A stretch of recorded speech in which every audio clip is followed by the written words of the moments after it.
사랑하는 성도 여러분, 지난 시간 말씀을 통해 교회는 오직 예수 그리스도 안에서 시기와 분쟁이 없이 하나 되어야 함을 말씀드렸습니다. 시기하고 분쟁하는 것은 사단의 역사요. 그렇게 육체 일을 행하는 신자는 신령한 일과는 상관없는 육의 사람이라 했지요. 성도 여러분, 교회는 구원받은 이들이 모인 곳입니다. 그리고 천국 가고자 모여 있는 구성원들입니다. 그런데 때로 우리가 그런 말 할 때가 있어요. 왜 세상 사람 같지? 아니면 어떤 경우는 그런 표현할 때 있는데 하나님 안 기뻐하시는 표현입니다. 왜 세상보다 더하지? 이런 표현을 할 때가 있어요. 세상보다 더하지라고 하는 건 그냥 이렇게 순간에 본인도 그렇게 말하는 본인조차도 세상을 다 얼마나 알겠습니까? 또 세상 깊은 얼마나 죄악을 안다고 그렇게 쉽게 통틀어 말해요. 그것조차도 맞지 않는 표현인데 그럴 때가 있어요. 세상 사람들은 그런 말 합니다. 술 한 잔 걸치고 나면 아니면 몸 부딪히고 좀 크게 싸우고 나면 어떤 경우 더 친해지거나 친밀한 관계가 된다라고 그렇게 말하기도 해요. 그냥 뭐 그렇게 털어버리거나 한다고 하는데 교회 안에서는 눈에 띄게 싸우고 큰 소리 내고 할 수 없죠. 그러다 보니까 자꾸 마음 안에 담아두든가 또 육신의 일들을 버리지 않으면 이제 그게 이렇게 가는 거예요. 그러면 세상에 그게 없나요? 세상 사람 더해요. 왜 더한다고 표현하냐? 불편한 감정이 있으면 그것을 어떻게 하든 원수 갚으려고 하잖아요. 근데 우리 진리의 사람은 그렇지 않아요. 저 사람을 해코지 하려고는 하지 않는데 순간순간 드러나는 불편한 육신의 일들의 감정이 수근거림으로 나온다든가 아니면 상대의 일을 더 협조하지 않음으로 나오지 어떻게 괴계를 써서 그 사람을 함정에 빠뜨리는 이러한 악까지는 세상은 그런 일들 참 많아요. 그런데 진리 안에서는 그런 일은 없죠. 그러다 보니까 여러분들이 그냥 쉽게 좀 어떤 상처를 받으면 왜 교회에서 성도가 더 그래? 저분은 주의종이거나 앞서가는 일꾼인데 왜 더 저런 모습이야? 라고 하는 표현들을 할 때가 있습니까? 너무 안타까운 일이죠. 우리는 성결되기 위해 신앙생활하고 주님 모습 닮아서 좋은 천국 가기 위해서 충성하는데 함께 하나님의 일을 이루는 일꾼들 안에 부딪혀야 하고 또 일을 한다라는 그 명분 안에서 왜 더 자기를 드러내려 하는지. 그러나 그러한 상황들이 우리를 변화시키는 겁니다. 부딪히는 일들, 나랑 맞지 않는 사람으로 인하여 불편한 그런데 감정이 드러나지 않으면 어떻게 발견하고 선결되겠습니까? 그러니 이렇게 발견되는 것도 감사인 것이고 발견될 때 이유되지 말고 자기를 인정해서 기도하고 금식해서 버려야지요. 그런데 그렇게 안 하고 머물러 있으면 정말 세상 사람과 별반 다를 밖에 없어요. 왜? 온전히 변화된 사람만 교회 오세요 하는 건 아니니까요. 변화되기 위한 원하는 분들이 모인 것이지 변화된 사람들이 모인 것이 아니에요. 그러니까 변화되는 과정에서 이런 모양 저런 모양도 나올 수 있다라는 것도 우리 서로 이해하되 그러나 나에게 드러나는 것은 뒤로 미루지 말고 변화됩시다. 더더욱 교회 안에 분쟁이 있습니까?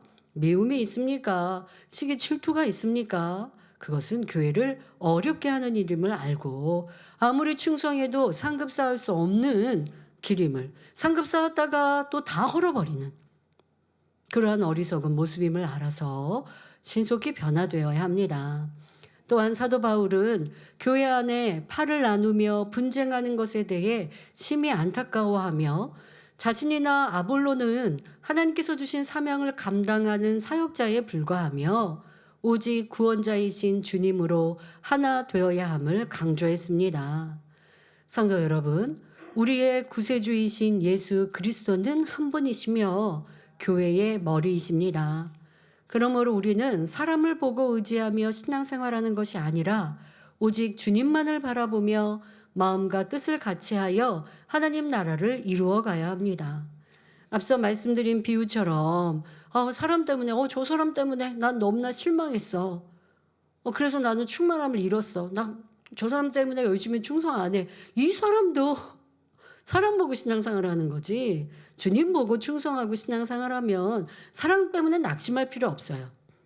도리어 그렇게 안타까운 사람과 환경을 보면 나는 그러지 말아야지 생각하면 되는 것이고, 와, 저 사람 전에는 충만히 달려갔는데 왜 지금은 믿음을 잃었을까? 나도 변개하지 않기 위해 항상 깨어 있어야겠다. 교훈 삼으면 되는 것입니다.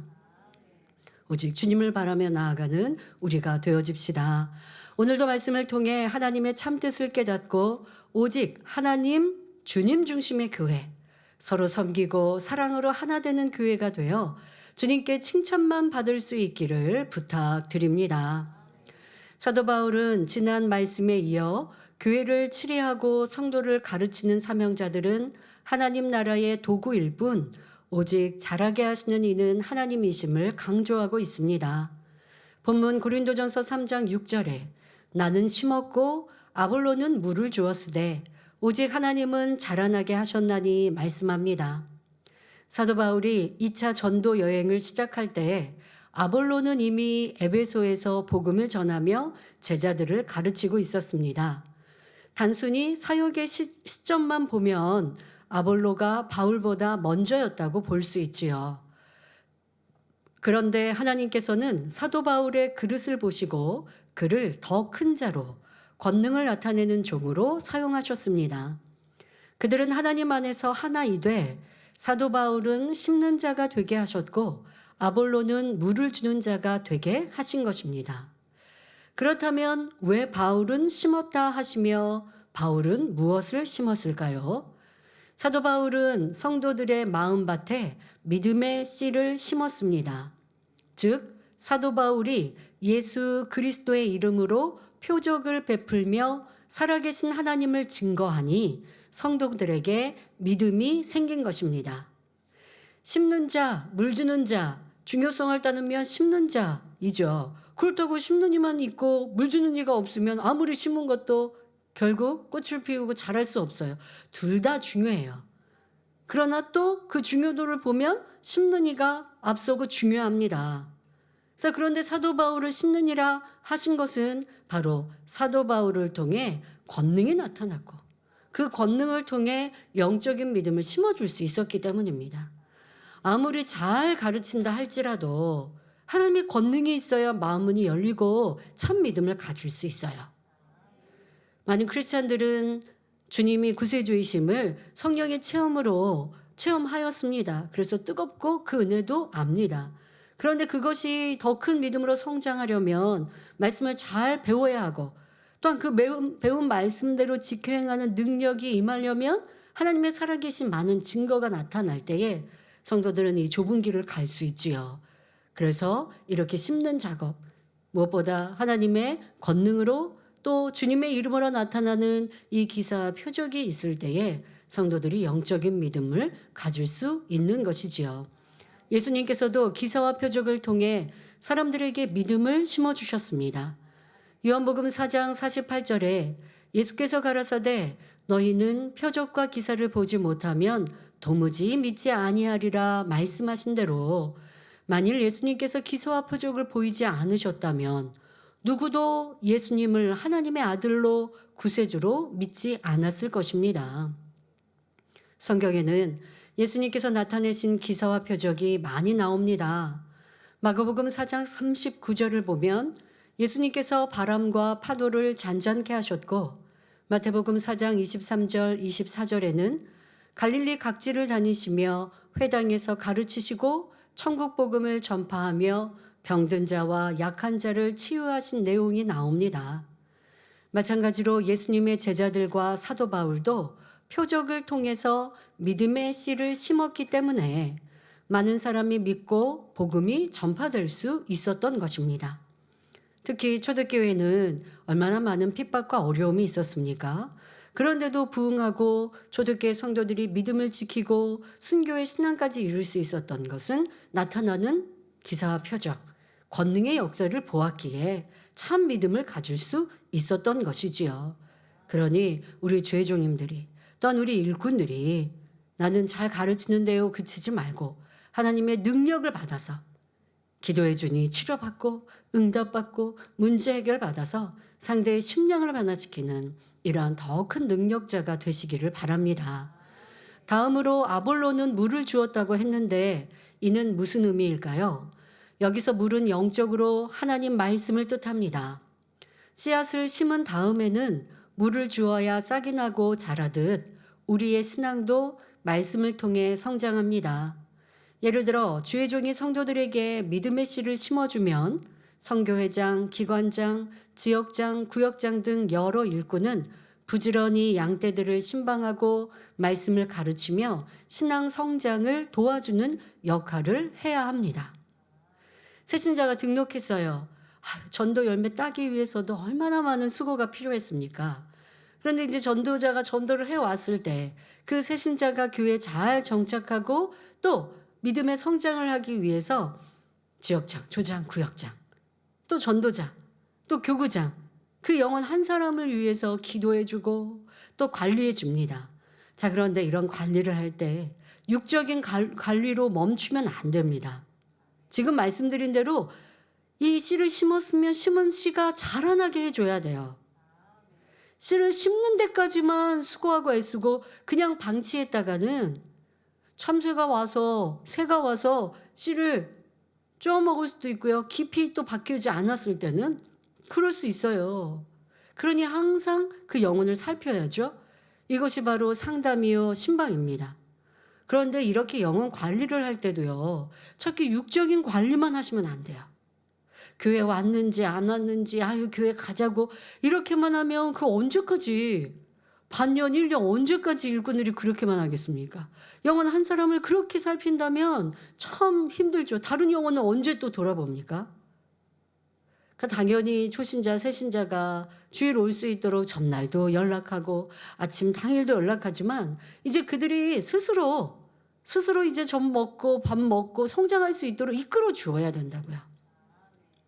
우리 지역장, 조장, 구역장, 전도자가 이 역할도 하셔야 돼요. 그래야 진짜 능력 있고 알곡을 딸 수가 있습니다. 가끔은 전도는 많이 했는데 알곡 전도가 안 되어서 또 전도한 분들 기도처 초청도 하는데 그 열매가 안 되는 경우도 있어요. 나 열심히 일했는데 많이 전도했는데 알곡으로 남지 않으면 그 또한도 하나님 앞에 인정받을 수 없지요.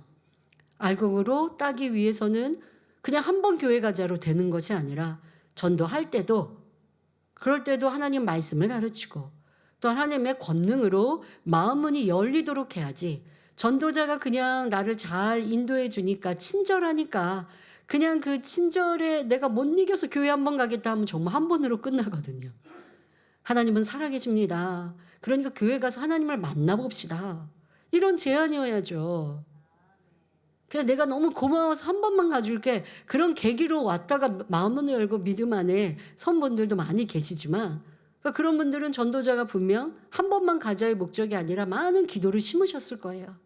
그리고 또 교회 한 번 왔을 때 교구장 또 다른 일꾼들이 그냥 넘어가는 게 아니라 하나님 말씀 또한 권능으로 믿음 가질 수 있도록 돌봐주신 거죠. 이것이 바로 물을 주는 작업입니다. 전도자도 필요하고 주의 종이 또 말씀을 통해 신방도 필요하고 또 일꾼들이 그때마다 교회에 대한 소식도 하나님의 권능도 또 교회에 대해서 잘 정착할 수 있도록 이끌어주고 이 영육 간에 이러한 관리, 물 주는 작업이 있어야 하는 것이지요.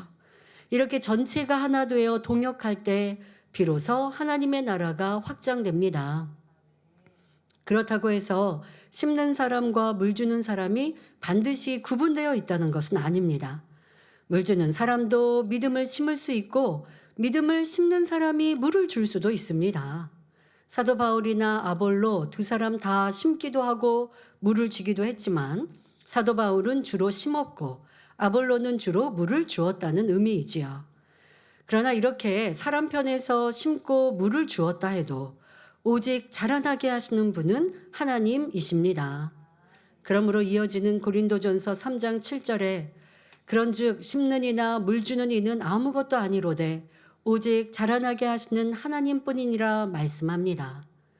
하나님께서는 자녀들이 말씀에 순종하여 축복된 삶을 영위할 수 있도록 사역자를 통하여 믿음을 심어주고 은혜를 부어주십니다. 그러나 심는 이나 물 주는 이는 아무것도 아니며 오직 자라게 하시는 분은 하나님이심을 알아야 합니다. 농부가 밭에 씨를 뿌리고 물을 주며 가꾼다 해도 그것이 하나님 능력 가운데 자라나지 않으면 아무 소용이 없습니다. 연중에 농부들이 얼마나 수고스럽게 그 논밭을 가꿉니까? 봄에 모내기로 벽씨를 심었어요. 그리고 이제 그 모내기를 해서 벼를 자라게 하기 위하여 열심히 심고 봄, 여름 수고하여서 잘 가꿉니다. 한여름에 태양빛 때도 나가서 일을 합니다. 그런데 문제는 가을이 되기 전에 또 큰 비가 내릴 때가 참 많이 있죠. 항상 거의 연중에는 그리합니다. 이것을 잘 아는 농부는 미리 물꼬를 터서 비가 많이 오더라도 이제 벼가 이만큼 자랐어요. 조금만 더 햇살을 맞으면 노랗게 물들어서 추수하는데 그런데 꼭 큰 비가 온단 말이에요. 그러니 미리 물길을 열어놓고 비가 와도 잘 빠질 수 있도록 여러 가지 장치들을 하고 또 비가 오면 비를 맞으면서도 이 벼 농사가 망치지 않도록 또 비가 온 다음에는 농약도 뿌려주고 또 쓰러져 있는 벼도 세워주고 때로는 떠내려가 있는 벼도 다시 심고 바쁘게 움직이면 비로 인하여서 조금 난리가 났어도 다시 살릴 수가 있죠. 수고가 참 필요합니다. 그런데 어떤 경우는요. 아무리 농부가 내가 사계절의 흐름도 잘 알고 또 어떻게 어려움 중에도 이것을 잘 키워서 또 넘어진 벼도 다시 세우고 이렇게 아무리 수고하고 애써도요. 또 자연의 법칙에서는 두 손 들 때가 있어요. 수고하고 애썼는데 사람의 능으로는 다 안 될 때도 또 있기 나름입니다. 그러니 그렇게 열심히 자연을 통해서 열매를 얻는 분들은 항상 신을 인정할 수밖에 없죠. 그래서 항상 도와주세요 할 수밖에 없는 것 보는데요.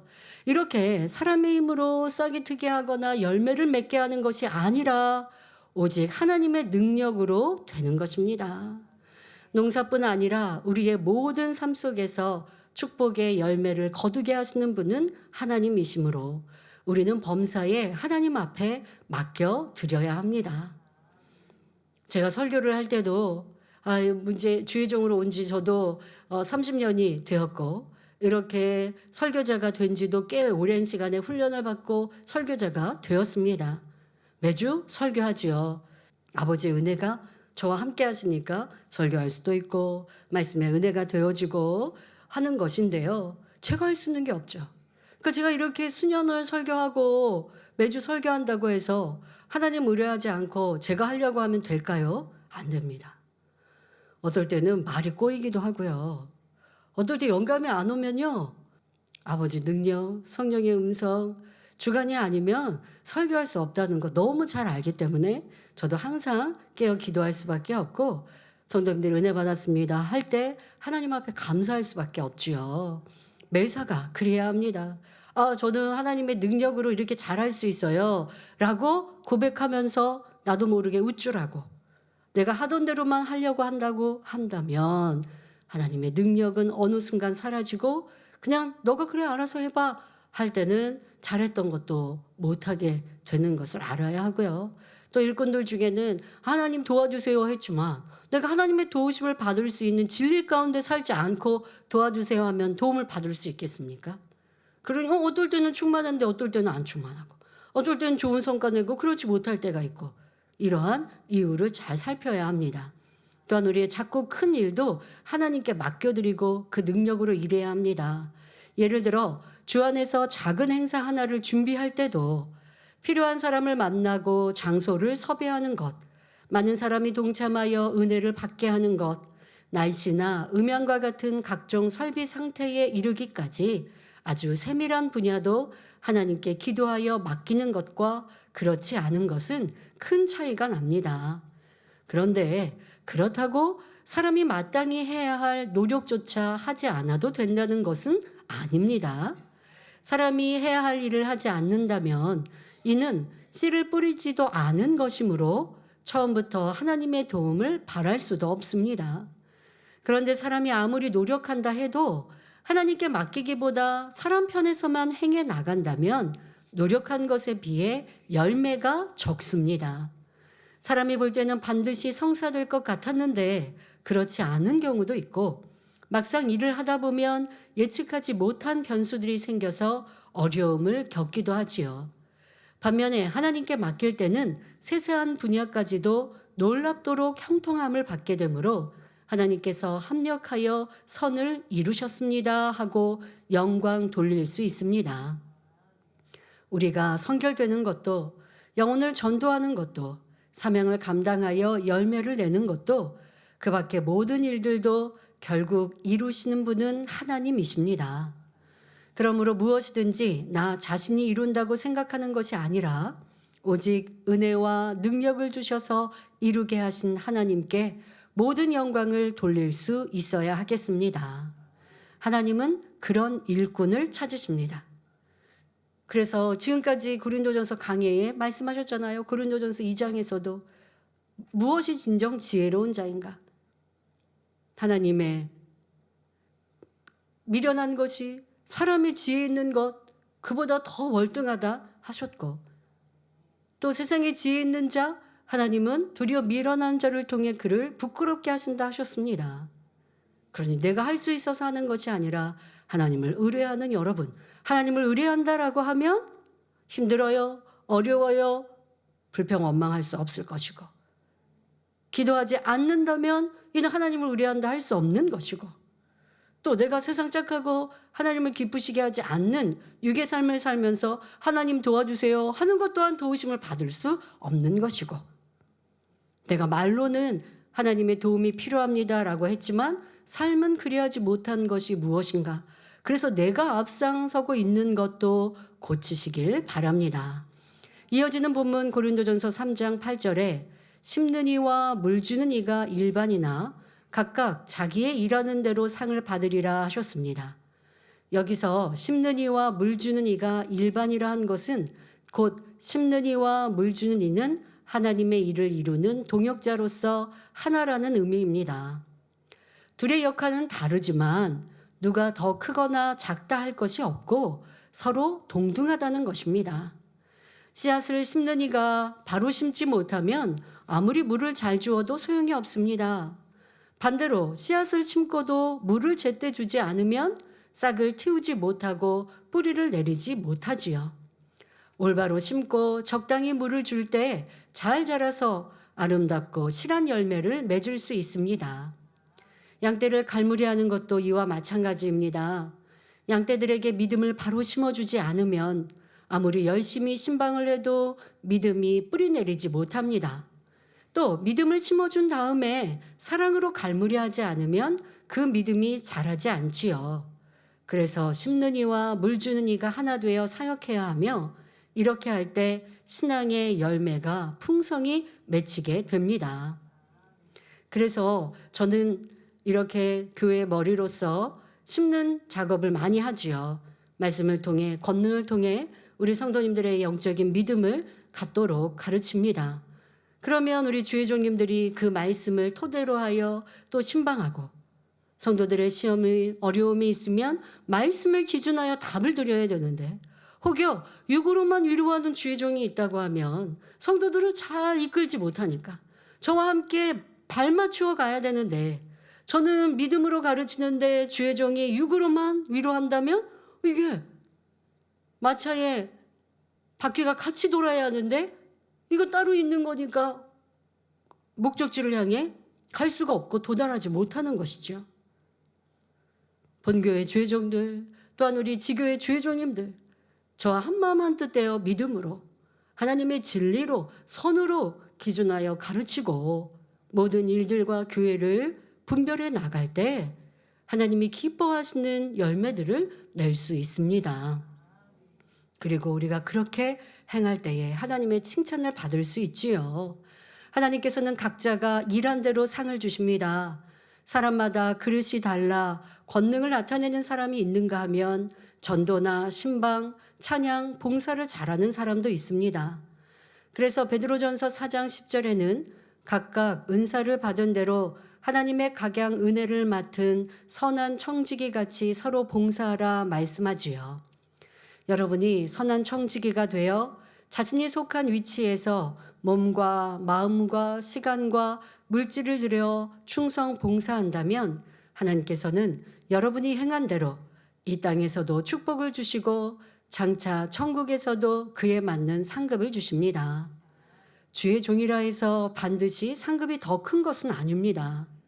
구역장이든 선교회장이든 혹은 이름 없는 봉사자이든 하나님께서 보시는 것은 직분의 크기가 아니라 얼마나 마음의 성결을 이루고 사명을 잘 감당했는가입니다.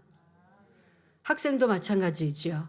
나는 특별한 사명이 없고 공부만 하니까 하늘나라의 상급이 없겠다라고 생각할 수 있는데 결코 그렇지 않습니다. 하나님께서 학생에게 준 사명이 있습니다. 하나님의 자녀로서 예배와 기도 생활에 충실하고 학생의 본분인 공부를 잘해서 하나님께 영광 돌리는 것이 바로 학생의 사명이지요. 또 어느 곳에 있든지 그리스도의 향기를 내며 부모에게 효도하여 칭찬받는다면 이것이 바로 상급이 됩니다. 어린아이도 행한 대로 상급이 있습니다. 갓난아기들이라면 울지 않고 착하게 예배드리고 또 이제 조금 더 성장한 아동주일학교면 스스로가 신령과 진정으로 예배하고 또 찬양하기를 기뻐하고 예쁘게 기도하는 등 주 안에서 바르게 잘 자란다면 이것이 바로 그 아이의 상급이 되지요. 정말 그렇습니다, 여러분. 갓난아기가 예배 시간에 울지 않고 엄마가 충성하는데 새근새근 자고 있어요. 그러면 주변에서도 참 기특하다. 이 아이는 어떻게 이렇게 예쁘지? 칭찬받지요. 사람에게 칭찬받는 걸 그치는 게 아닙니다. 그 아기에게 그것이 또 상급이 되는 거예요. 그런데 참 이상하게 이 아이는 예배할 때마다 깨어서 칭얼대고 그러면 부모는 신령과 진정으로 예배 못 드리잖아요. 자고 있으면 부모가 예배 드리는데 전혀 지장받지 않는데 아이가 깨어서 젖 물려야 되고 또 우유 먹여야 되고 자꾸 칭얼거리고 그러면은 아이 안고 나가야 되고 뒤로 가야 되고 부모가 예배 못 드려요. 따라서 부모가 어떻게 진리 안에서 아이를 잘 가르치냐에 따라서 상급이 달라지는 것입니다. 그러나 주의 종이라 해도 맡겨진 영혼을 제대로 갈무리하지 못한다면 양떼보다 더 엄중한 심판이 임할 수 있습니다. 작은 사명이라고 대충 여길 수 없다 말씀드렸는데요. 그럼 큰 사명이니까 야 하늘의 상급이 크겠다. 맞습니다. 사명이 크다 작다는 분명히 있어요. 그 사명이 크고 중대한 만큼의 책임이 따르고 수고가 더 많이 필요로 합니다. 그러니까 믿음이 좋아야 그 수고스러움도 기쁘게 감당할 수 있죠. 자, 그런데 그 직분이나 사명이 크다고 해서 모두가 다 그렇게 하지는 않더라는 것입니다. 사명에 걸맞는 믿음과 사명에 걸맞는 사랑과 충성과 선이어야 하는데 변개해서 그렇지 못하는 사람이 있는가 하면 아니면 때로는 사명이나 직분이 주어졌을 때 사람들이 겉으로만 보고 평가하고 판단해서 사명이 주어지거나 직분을 받는 경우도 혹간 있을 수 있어요. 그러면 사명과 직분에 맞지 않게 믿음이 없는 행함을 보일 수도 있지요. 그러면 그는 하나님께서 하늘의 상을 줄 것이 없는 것입니다. 야고보서 3장 1절에 말씀하십니다. 너희는 선생된 우리가 더 큰 심판 받을 줄을 알고 많이 선생이 되지 말라 경고하고 계십니다. 선생이 됐다면 그만큼 많은 것을 찾으시고 기대하신다는 거예요.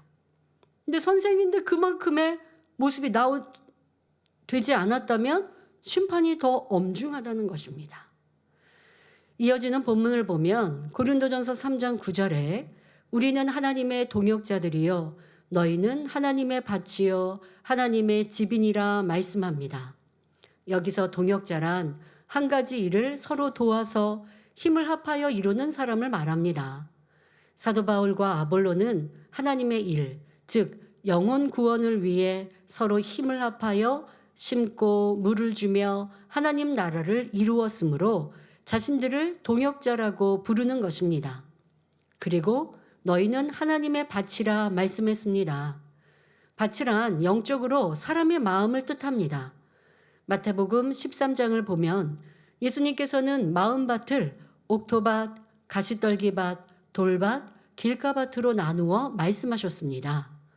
그런데 여기서는 그러니까 우리의 마음은 우리의 것이요, 우리의 밭이잖아요. 그런데 지금은 하나님 밭이라 말씀하셨는데 그 이유는 무엇일까요? 이는 하나님의 자녀들 마음 안에는 하나님을 믿는 믿음이 심겨 있기 때문입니다. 우리 마음은 원수마귀의 밭이 아니라 하나님께 속한 밭이므로 오직 진리로 마음밭을 잘 가꾸어 옥토로 만들어야 합니다. 또 너희는 하나님의 집이라고 말씀했는데 그 이유는 무엇일까요? 이는 하나님의 자녀들의 마음 안에 성령께서 내주하고 계시기 때문입니다. 그래서 고린도전서 3장 16절을 보면 너희가 하나님의 성전인 것과 하나님의 성령이 너희 안에 거하시는 것을 알지 못하느냐 말씀하지요. 결국 여기서 사도 바울이 고린도 교회 성도들에게 말하고자 하는 핵심은 이것입니다. 형제자매 여러분, 바울과 아볼로는 하나님의 동역자요, 여러분은 하나님의 밭이요, 하나님의 성전입니다. 그러니 우리는 마땅히 신령한 사람이 되어야 하며 결코 시기나 분쟁을 일으키는 육신에 속한 사람이 되어서는 안 됩니다. 이렇게 말씀하는 것입니다. 예수님의 제자들도 성령 받기 이전에는 육신에 속하여 서로 내가 크냐, 네가 크냐 하며 다투었지만 성령 받은 후에는 신령한 사람으로 변화되어 순교하기까지 충성했습니다. 그러므로 우리도 성령님을 마음 안에 모신 하나님의 자녀답게 신령한 삶을 살아야 하겠습니다. 우리 함께 일하는 일꾼들 서로 소중히 여기시고, 아유, 저 사람이 비협조적이어서 나는 너무 힘들어. 왜 나만 다 이렇게 일해야 돼? 그래도 함께 할 수 있음이 얼마나 감사합니까? 여러분들이 서로가 우리는 동역자다라는 마음으로 귀히 소중히 여겨주시고 상대에 대한 안타까운 마음이 있다 한들 내가 그를 더 섬겨야겠다라는 사랑으로 키워가시고 또 사람은요 소중히 귀히 여겨주면 또 하나 될 수 있어요. 저로 인하여 저 사람으로 인하여 나를 더 훈련시키시는구나. 내 안에 사랑과 섬김을 이해를 갖게 하시는구나. 저 사람으로 인해서 내가 더 큰 마음이 되게 하시는구나. 나를 더 겸비하고 겸손하게 만드시는구나. 감사로 삼으세요. 그런데 또 우리 성도님들은 겉으로 부딪히진 않아요. 그리고 지금같이 생각하면서 마음의 불편함을 또 다스려요. 다스리는 것으로 그치지 마십시오. 그리고 악은 모양으로도 버리세요. 그리고 나면 내가 더 낮아지면 되고요. 내가 섬겨주면 되고요. 나 충성하는데 자꾸 뭐라고 하네. 그러면 좀 더 맞춰주면 되고요. 조금 더 희생하면 되고요. 그럴 때 하나 되지 못할 것이 무엇이 있겠습니까? 꼭 말씀드린 대로 상대가 죄악을 주장하는 게 아니라면 그렇게 또 맞춰주는 것이지요. 이렇게 서로 섬기고 사랑하고 또 열심히 열매내고 충성하는 분들은 내가 수고하여 열심히 내었다라는 마음 없이 오직 아버지 은혜입니다. 일할 수 있는 것도 아버지 은혜요. 힘주셔서 할 수 있음에 감사요. 사명이 없으면 또 내가 아무리 잘할 수 있어도 기회가 없으니 또 이렇게 일을 주셔서 감사요. 모든 것에 감사하시고 하나님이 능력 주셔서 일할 수 있다 마음 중심으로 고백하는 여러분 되셔서 무한 상급으로 쌓아가시기를 바랍니다. 이어지는 본문 고린도전서 3장 10절에 내게 주신 하나님의 은혜를 따라 내가 지혜로운 건축자와 같이 터를 닦아두매 다른 이가 그 위에 세우나 그러나 각각 어떻게 그 위에 세우기를 조심할지니라 말씀합니다. 즉 나는 하나님의 은혜로 지혜로운 건축가처럼 기초를 놓았고 다른 사람들이 이 기초 위에 건물을 세우고 있습니다. 그러나 각 사람은 어떻게 건물을 세워야 할지 주의해야 합니다. 이렇게 말하는 것입니다. 이 말씀에는 세 가지 영적인 뜻이 담겨 있는데 이러한 말씀을 삼겹줄의 말씀이라 합니다. 먼저 첫 번째 의미는 이 말씀을 기록한 사도 바울에게만 해당되고, 두 번째, 세 번째 의미는 우리에게 해당되는 내용입니다. 먼저 3겹줄 중에 1겹줄의 의미, 즉 사도 바울에게 해당되는 의미부터 살펴보겠습니다. 사도 바울은 첫 마디에서 내게 주신 은혜를 따라라고 고백하므로 하나님께서 자신에게 베풀어 주신 특별한 은혜가 있음을 밝히고 있습니다. 성도 여러분, 사도 바울이 받은 은혜가 얼마나 큰지 생각해 보시기 바랍니다. 예수님을 만나기 전 그는 철저한 유대교도로서 예수 믿는 사람들을 극심하게 핍박하였습니다.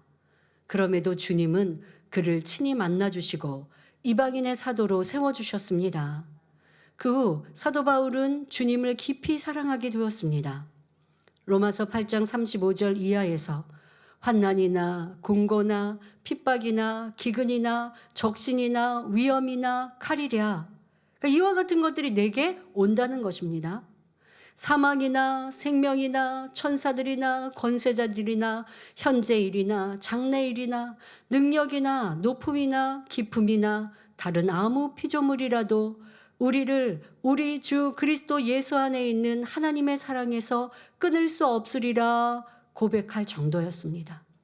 어렵지 않아서, 모든 일이 평안해서 주님 사랑해요가 아니라 어려움이 와도, 핍박이 와도, 죽음의 위협이 와도 주님의 사랑을 빼앗을 수 없다. 도리어 믿음의 사람들은요, 그러한 어려움이 올 때 주님의 사랑이 더 크게 느껴져요. 평안할 때도 감사이지만 힘들 때, 어려울 때 내가 의지할 분 주님이시고 주님을 의지하면 그 위로가, 사랑이 더 크게 오는 것이에요. 이 사도 바울의 고백이 얼마나 멋지십니까?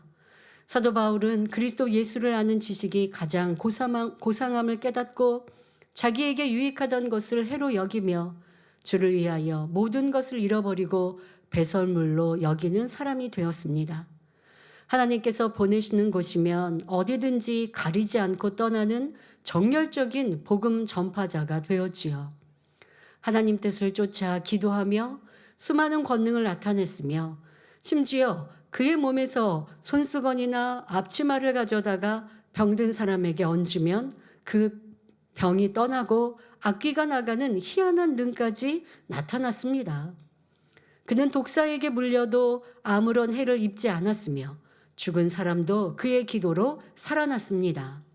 그 외에도 사도 바울은 깊은 계시를 받는 등 하나님께서 주신 은혜가 참으로 많았습니다. 그런데 그 당시에는 교회가 별로 없었기 때문에 사도 바울은 안디옥 교회에서 선교사로 파송되어 고린도와 갈라디아 지역 등 여러 곳에 복음을 전하며 교회를 개척했지요. 그리고 개척한 교회가 흔들리지 않도록 장로들을 세워 맡겼고, 때로는 디모데나 디도와 같은 신실한 동역자들을 남겨 교회를 돌아보게 했습니다. 즉 바울은 지혜로운 건축자와 같이 교회의 터를 닦고 그를 대신하여 담당할 만한 일꾼이나 주의 종을 세운 뒤 다른 지역으로 복음을 전하러 떠난 것입니다. 이때 교회를 맡게 될 사람들에게 말하기를, 내게 주신 하나님의 은혜를 따라 내가 지혜로운 건축자와 같이 터를 닦아두매 다른 이가 그 위에 세우나 그러나 각각 어떻게 그 위에 세우기를 조심할지니라 말했던 것입니다. 즉 내가 지혜로운 건축자와 같이 하나님 은혜로 예수 그리스도를 증거하며 교회의 기초를 잘 닦아두었으니 그 후임자 역시 내가 가르친 참 진리인 예수 그리스도의 복음을 올바로 증거하고 가르쳐 나가야 할 것이다 라는 깨우침입니다. 이것이 바로 사도 바울에게 해당되는, 즉 그 당시 상황을 말하는 일겹줄의 의미입니다. 사랑하는 성도님들, 지금 사도 바울의 고백 안에 하나님의 은혜가 내게 크다라고 고백하시는데, 여러분은 이것이 사도 바울에게만 해당되십니까? 아니면 여러분에게도 해당되십니까? 우리도 사도 바울과 같이 과거에는 죄악 가운데 거하였고 내 뜻대로 내 원대로 살았으나 주님의 보혈로 구원하여 주셨고 그 보혈로 내가 천국에 이르렀는데도 또 내 마음대로 내 뜻대로 살며 그 은혜를 저버렸을 때도 회개하고 돌이켜 나오면 주님은 용서해 주셨습니다. 너무나 큰 은혜와 사랑으로 지금의 내가 있지 않습니까? 사도 바울만 큰 은혜 가운데 있습니까? 아니요, 여러분 모두도 그 크신 은혜를 받아 누린 줄 믿습니다. 자, 이제 오늘날 우리에게 적용되는 두 가지 의미를 설명할 텐데요. 이것이 우리에게 더욱 중요한 의미이지요. 자, 오늘날 우리에게 해당되는 첫 번째 뜻은 무엇일까요? 바로 하나님의 자녀들은 저마다 마음의 성전을 잘 세워야 한다는 말씀입니다. 앞서 말씀드린 대로 구원받은 우리 마음 안에는 삼위일체 하나님의 한 분이신 성령이 계시기 때문에 우리 자신이 곧 성전입니다. 그러면 우리는 마음의 성전을 어떻게 건축해 나가야 할까요? 성도 여러분, 우리가 처음부터 하나님의 성전은 아니었습니다. 누구든지 성령 받기 이전에는 마귀가 세워놓은 건축물이었습니다. 앞서 우리가 하나님의 밭이라 말씀하셨는데 하나님의 밭이 아니면 누구의 밭이라고요? 마귀의 밭이라고요. 마귀의 밭이었는데 주님을 영접하고 성령이 임하시니 하나님을 믿는 믿음의 씨가 우리 마음에 심어진 하나님의 밭이 되었듯 우리도 주님을 영접하기 전에는 원수마귀 사단의 주관을 받는 원수마귀 사단의 건축물이었어요. 혹 이 말씀을 의아하게 생각하실 수도 있지만 성령 받기 이전 자기의 모습이 어떠했는지 생각해 보시기 바랍니다. 여러분이 믿음의 사람이 되기 전에는 여러분의 생각과 마음을 사단이 주관하고 마귀의 행동이 나오기도 했습니다. 악하고 추한 것을 보고 듣기를 좋아하며 발걸음은 세속적인 것을 향하고 손으로 하는 일도 비진리에 속한 것들이 많았습니다. 짜증하고 미워하고 다투고 시기하고 질투하고 남을 어떻게든 끌어내리려 하고 불평하고 원망하는 일들, 이 마귀의 일들이잖아요. 누가 불편하고 싫은 사람 아니면 나보다 더 잘하는 사람 있으면 그 사람을 뒤에서 험담하고, 이게 얼마나 악한 모습입니까? 이러한 것들이 내 안에 있는 원수마귀 사단에게 주관받는 원수마귀의 밭이었고 원수마귀의 건축물과 같았던 나 자신이었습니다. 또 생각이나 계획 또한 진리에 어긋난 것들을 쫓았기 때문에 이런 마음을 마귀가 지은 건축물이라 하는 것입니다. 그러다가 예수 그리스도를 영접하여 성령이 오시면 죄와 의와 심판에 대해 깨우쳐 주시며 진리로 행하도록 이끌어 주십니다. 우리는 성령의 도우심을 받아 악은 모양이라도 버리라, 거룩하라 하시는 진리의 말씀에 순종하여 죄와 싸워 버리기 시작하게 되었습니다. 이렇게 하나하나 진리로 무장하여 행하는 만큼 우리 마음이 진리로 변화됩니다. 점점 진리로 생각하게 되고 뜻과 계획도 진리 속에서 세우게 되지요. 이렇게 마귀의 건축물을 헐어버리고 이제는 자신을 하나님 성전으로 건축해 가는 것입니다. 예를 들어 미워하고 시기 질투하고 수군거리고 거짓말하던 입술이 진리의 입술, 남의 좋은 점을 칭찬하고 하나님을 찬양하며 기도하는 입술이 됩니다. 술집이나 오락장으로 향하던 발걸음이 교회로, 가정으로 향하고 믿음의 형제들과 함께하는 장소를 찾습니다. 눈은 깨끗하고 아름다운 것, 진리에 속한 것들을 보기 좋아합니다. 또 귀는 험담이나 수근수근하는 것들을 듣기 싫어하고 진리의 말씀을 듣기 좋아하며 입은 믿음의 대화, 사랑의 대화, 하나님 앞에 합한 대화를 하기 좋아합니다. 생각하는 것, 보고 듣는 것, 말하는 것, 손으로 행하고 발로 행하는 모든 것이 진리로 변화되어 가니 우리의 몸 자체가 아름다운 진리의 건축물, 즉 성전이 되어가는 것입니다. 성도 여러분, 여러분은 하나님의 성전을 얼마나 아름답게 지어가고 계시는지요? 바로 여러분 마음에 하나님의 성전인데 얼마나 깨끗하고 크고 웅장하고 아름답게 지으셨습니까? 만일 여러분에게 원수마귀 사단이 주관하는 비진리가 반이고 성령께서 주관하시는 진리가 반이라면 성전이 반쯤 지어진 것과 같습니다. 죄를 피 흘리기까지 싸워버리며 진리로 무장해 가는 만큼 성전이 건축되기 때문입니다.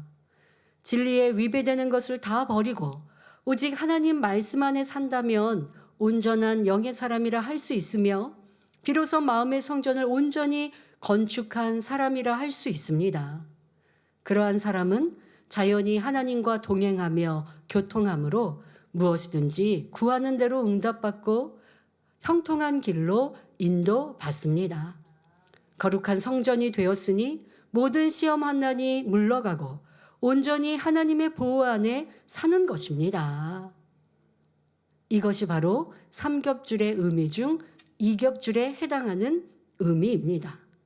자, 여러분들 이 말씀을 그냥 듣고 참 옳은 말씀이다 하시면 소용없어요. 특히 우리 일꾼들, 나의 마음의 성전을 얼마나 이루었는가? 나는 바닥 공사만 했는가? 그 안에 기둥만 세워 놓았는가? 어떤 분들은 이제 많이 지어서 지붕 올릴 만큼인가? 아니면 다 지어서 계속 아름답게 만들어가고 있는가? 그런데 말씀드린 것처럼 원수마귀 사단에 속한 육체의 일들, 육신의 일들이 내 안에 있다면 그만큼 마음의 성전이 이루어지지 않은 공간이지요. 얼마큼 있는지 아셔야 돼요. 내가 아직도 짜증이 있고 혈기가 있고 아직도 수근수근하고 아직도 믿음으로 생각하지 못하고 현실로 불평하고 원망한다면 그만큼 내 생각은 사단에게 내어준 것이에요. 믿음과 상관없는, 그럼 내가 아직도 사단의 역사를 받는 사람인가? 여러분들이 이렇게 내 모습, 현실, 지금 현재 내 마음을 깊이 돌아보며 우리는 아름다운 새 성전 건축을 위해 기도하지요.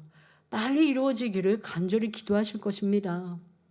그런데 누누이 우리가 만민의 역사 속에 들은 것은 성전의 이전을 이루기 위해 우리 마음의 성전을 먼저 말씀하셨습니다. 이 고린도전서 강의 이 몇 시간 동안 이제 여러분 마음의 성전에 대하여 우리의 믿음에 대하여 또 말씀드리게 되는데요. 나는 어떠한가? 내 마음이 성령께서 계시고 주님이 내주하실 수 있는 성전으로 이루었는가? 아니면 성령과 함께 원수마귀 사단이 주관하는 하나님의 밭도 이루었는가 하면 마귀의 밭도 이루었고, 하나님께 속한 성전도 이루었는가 하면 마귀에 속한 건축물도 내 마음에 이루어졌다면 이 얼마나 안타까운 일인지 깊이 깨달아 보시길 바랍니다. 자, 다음으로 우리에게 해당되는 두 번째 뜻은 무엇일까요? 이는 삼겹줄 중 세 번째에 해당하며 교회 전체를 두고 하시는 말씀입니다. 각 교회마다 담임 목자는 단에서 하나님의 말씀을 가리킵니다. 그리고 성도들은 그 말씀을 먹고 영적으로 자라가는데 성도 한 사람 한 사람이 너무나 중요한 역할을 합니다. 어떤 이는 성전의 기둥 같은 역할을 하고 어떤 이는 벽돌 역할을, 어떤 이는 건물을 아름답게 칠하는 페인터와 같은 역할을 합니다. 작은 나사못 하나라도 제자리를 지켜야 건물이 튼튼히 세워지듯이 교회 안에서도 중요하지 않은 성도는 한 사람도 없습니다.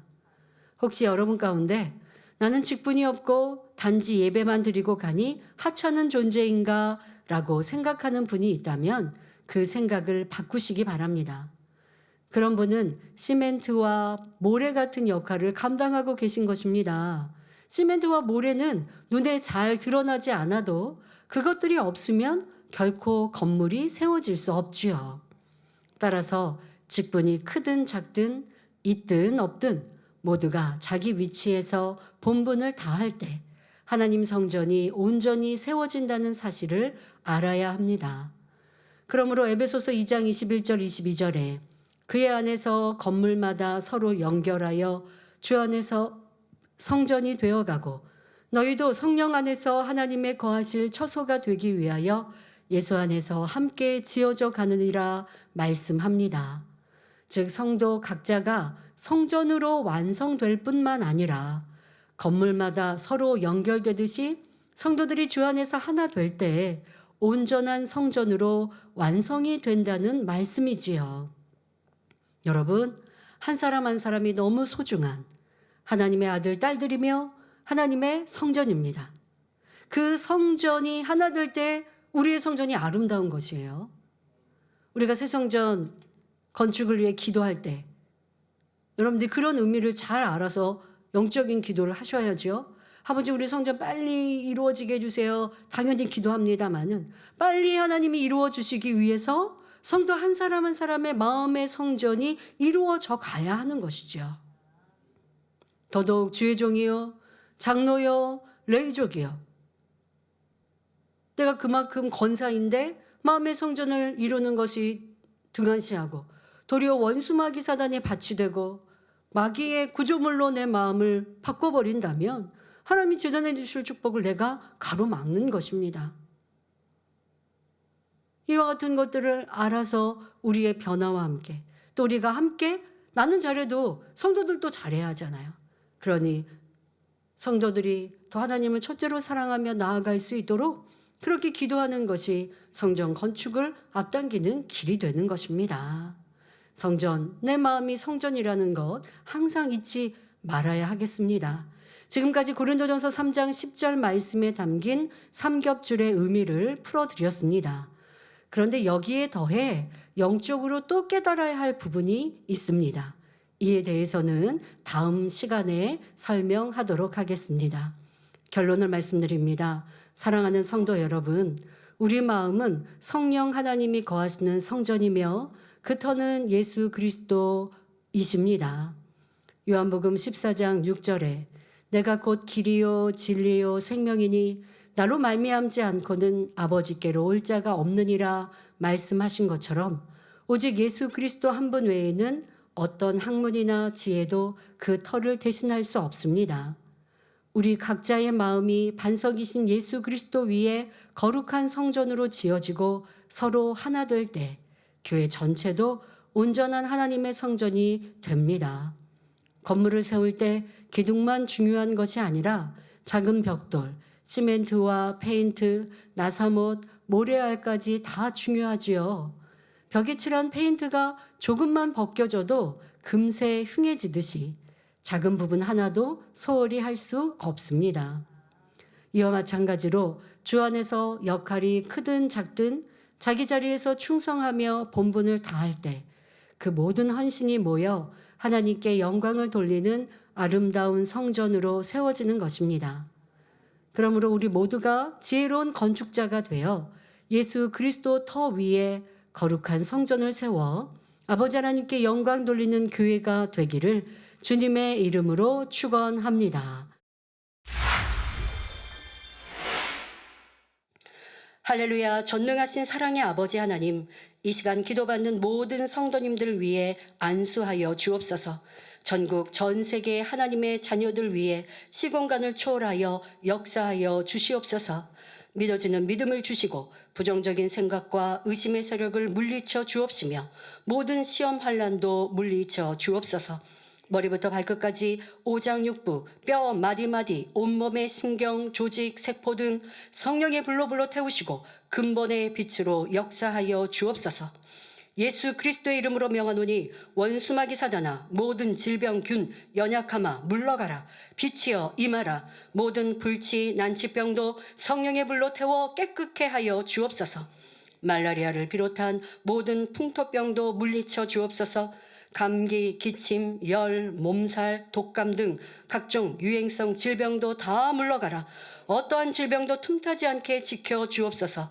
각종 암과 전이된 것, 에이즈, 백혈병, 뇌졸중, 고혈압, 저혈압, 심장병, 폐병, 위장병, 당뇨, 부인병, 피부병, 갑상선 질환과 모든 염증도 깨끗게 하여 주옵소서. 소아마비, 중풍, 관절염, 디스크도 온전케 하여 주옵소서. 요통, 두통, 신경통을 비롯한 모든 통증은 사라질지어다. 간질, 자폐증, 우울증, 조울증, 공황장애, 노이로제, 치매 등 모든 정신질환도 물러가라. 모든 마비된 것도 풀어지고 일어나 걷고 뛸지어다. 눈도 잘 보이게 하옵시고 귀도 잘 들리게 하여 주옵소서.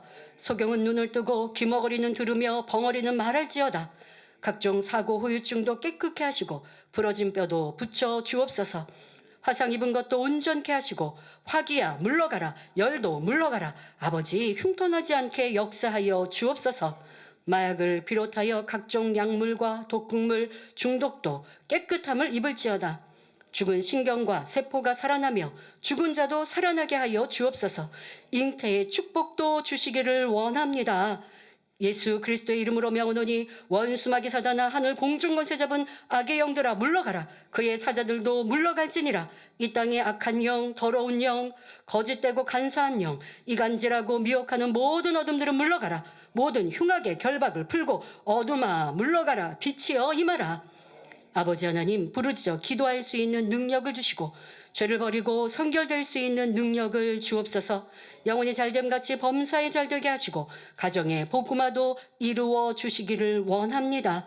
한 주간도 모든 사고와 재앙으로부터 지켜주시고 불통이 없는 형통한 삶을 살 수 있도록 축복해 주옵소서. 성령의 불담으로 천군 천사와 주님의 불꽃 같은 눈동자로 모든 하나님의 자녀들과 가정, 일터, 사업터를 지켜주시기를 원합니다. 학생들에게 지혜와 명철을 더하시고 공부할 수 있는 뜨거운 마음과 열정도 더하여 주옵소서. 마음과 생각을 세상에 빼앗기지 않도록 지켜주시고 하나님을 뜨겁게 사랑하는 학생들로 축복하여 주시옵소서. 하나님의 자녀들이 먹으나 마시나 입으나 무엇을 하든지 하나님 앞에 영광 돌리는 삶이 되게 축복하여 주시기를 원합니다. 나는 하나님을 만났노라, 체험했노라, 응답받았노라, 축복받았노라 간증하는 입술이 되게 역사하여 주옵소서. 아버지 하나님 감사합니다. 홀로 영광 받으옵소서. 우리 주 예수 그리스도의 이름으로 기도하옵나이다. 아멘.